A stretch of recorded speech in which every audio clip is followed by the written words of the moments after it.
किसानों ने अपने आंदोलन को आगे बढ़ाने की रणनीति के लिए नई रूपरेखा तय कर ली है। आज संयुक्त किसान मोर्चा भी पंजाब किसान आंदोलन में कूद पड़ा। किसान शुभकरण की मौत को लेकर जहां आज किसान प्रदर्शन करेंगे, वहीं आगे अब उनकी क्या स्ट्रैटेजी होने वाली है इस आंदोलन को लेकर, इस पर भी मंथन होगा। और इन सबके बीच जो सरकार है वो लगातार किसानों से अप्रोच कर रही है कि आइए बातचीत करते हैं। वार्ता का प्रस्ताव लगातार सरकार उनके सामने रख रही है, लेकिन इस बीच किसान इस मूड में है कि वो आंदोलन को लंबा खींचेंगे। देखिए रिपोर्ट इस पर। एमएसपी गारंटी कानून समेत कई मांगों को लेकर शंभू बॉर्डर पर डटे पंजाब किसान संगठन को अब संयुक्त किसान मोर्चा का भी समर्थन मिल गया है। चंडीगढ़ में हुई संयुक्त किसान मोर्चा की बैठक में आंदोलन की आगे की रणनीति को लेकर कई अहम फैसले लिए गए हैं, जिसके मुताबिक किसान शुभकरण की मौत को लेकर आज देश भर में प्रदर्शन करेंगे। 26 फरवरी को देश भर में ट्रैक्टर मार्च निकाला जाएगा। 14 मार्च को दिल्ली की रामलीला मैदान में किसान महापंचायत होगी। फरवरी का जो प्रोग्राम होगा वो ट्रैक्टर मार्च का है। हाईवे पे ट्रैक्टर आप अपने स्टेट में, आप अपने जिले में हाईवे, नेशनल हाईवे और स्टेट हाईवे पर रुक जाएंगे। एक साइड में जो रास्ता दिल्ली की तरफ को जाता है वहां पर अपना रोज प्रदर्शन करेंगे। एक साइड का हाईवे खुला रहेगा जिससे आते जाते लोग देख रहे हैं, किसान दिल्ली भी जा सकते हैं ट्रैक्टर लेकर। किसानों ने आज किसान शुभकरण की मौत के विरोध में प्रदर्शन का ऐलान किया है, जिसके बाद हरियाणा पुलिस भी अलर्ट हो गई है। हरियाणा पुलिस ने पंजाब से सटे 7 जिलों में आज रात 12 बजे तक इंटरनेट पर पाबंदी लगा दी है।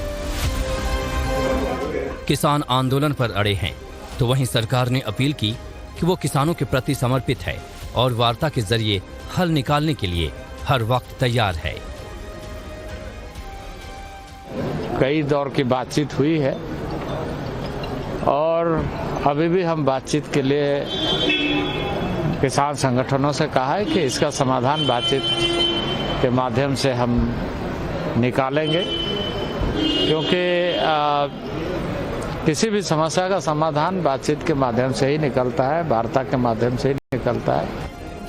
किसानों ने अपने आंदोलन को लेकर आगे की रणनीति का ऐलान कर दिया है, जिससे साफ है कि ये किसान आंदोलन लंबा चलने वाला है।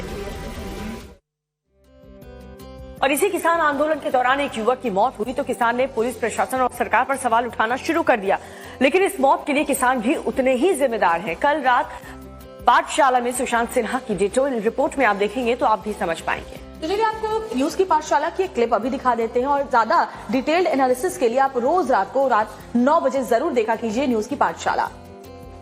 शुभकरण के दोस्तों ने बताया कि वो किसान यूनियन की कॉल पर आंदोलन में शामिल हुआ था। शुभकरण के परिवार की दयनीय हालत बताकर किसान संगठन केंद्र और हरियाणा सरकार को घेर रहे हैं, लेकिन सवाल तो उन किसान संगठनों से भी होना चाहिए जो शुभकरण जैसे युवाओं को ऐसे आंदोलन में घसीट रहे हैं जहां पहले से ही खतरा साफ दिख रहा है। शुभकरण सिंह पंजाब का कोई रसूखदार और दौलतमंद किसान तो था नहीं, वो तो गरीब परिवार से था। ऐसे युवाओं को आंदोलन में घसीटा जाएगा तो उनका परिवार कौन चलाएगा? वो बड़े बड़े अमीर किसानों जैसा थोड़ी है जो महंगा ट्रैक्टर लेके चल रहे हैं यहां। भाई वो तो अकेला कमाने वाला था, उसको क्यों लेकर आए? परसों तक किसान नेता किसी भी कीमत पर दिल्ली जाने की बात कर रहे थे और कल शुभकरण की मौत के बाद आंदोलन पर ब्रेक लगा दिया। यही काम पहले भी तो हो सकता था। किसान नेता खुद भी जानते थे कि जिस तरह की तैयारी किसान करके आए उससे बवाल तो होना ही है। ऐसे में दिल्ली कूच की कॉल को टाला जा सकता था, क्योंकि ऐसा नहीं करके सरकार किसानों की ऐसा नहीं है कि सरकार किसानों की बिल्कुल नहीं सुन रही है। भाई सरकार भी 5वें दौर की बातचीत का ऑफर ऑलरेडी दे चुकी है। किसान संगठन भी ये जानते हैं कि इस मामले का हल वो बातचीत से ही निकाल सकते हैं, फिर दिल्ली जाने की जिद पे क्यों अड़े? किसान संगठनों के नेताओं को यह भी समझना चाहिए कि उनके साथ प्रदर्शन में उतरे किसान जिन इरादों के साथ हेवी मशीनरी लेकर बॉर्डर पर उतरे, उससे तो कहीं भी उनके शांतिपूर्ण प्रदर्शन के लक्षण दिख नहीं रहे। ऐसी हेवी मशीनें लेकर किसानों ने पहले ही यह मैसेज दे दिया कि वो तो तोड़फोड़ मचा सकते हैं। तो फिर ऐसी स्थिति में किसी भी राज्य की पुलिस को कानून व्यवस्था के बिगड़ने का डर तो होगा ही। भाई अगर आप मान लीजिए अगर किसान उग्र हुए और हालात बिगड़े तो भी सवाल पुलिस पर ही उठेंगे कि पुलिस कर क्या रही थी। हाईकोर्ट पहले ही कह चुका है कि किसानों को एक साथ जमा ना होने दें। अब पुलिस कोर्ट की सुने और किसानों को रोके तो भी दिक्कत, ना रोके तो भी दिक्कत।